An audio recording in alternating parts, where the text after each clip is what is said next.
When I was a little boy, a little puppy bit my hand. Out of urgent concern, my father brought me to the doctor who injected me with anti-rabies medication.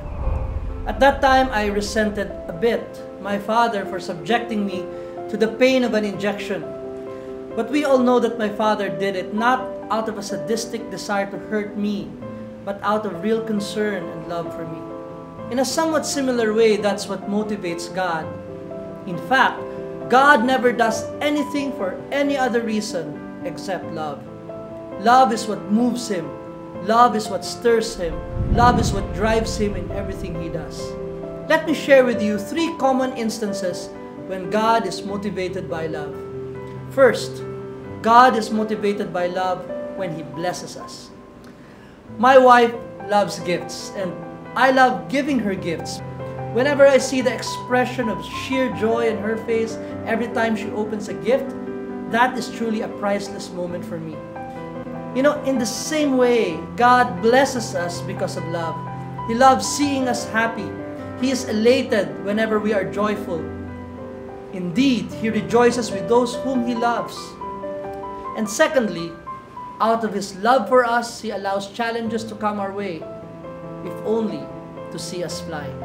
You know, I remember the story of a moth who was trying to get out of its cocoon.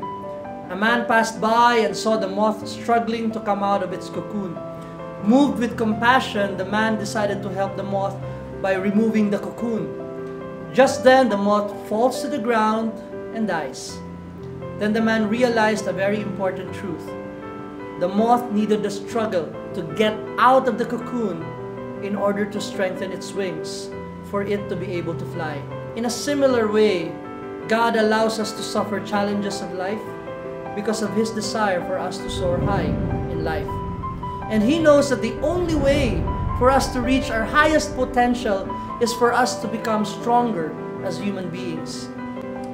And finally, when God tells us to live a righteous life, it is because He knows the consequences of sin, broken lives.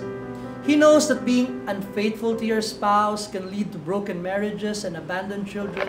He knows that drug addiction can lead to broken dreams. He knows that corruption can lead to broken careers. He knows that gossip can lead to broken hearts.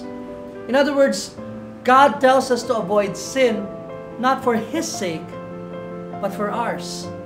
It is simply because He doesn't want His beloved to destroy their lives.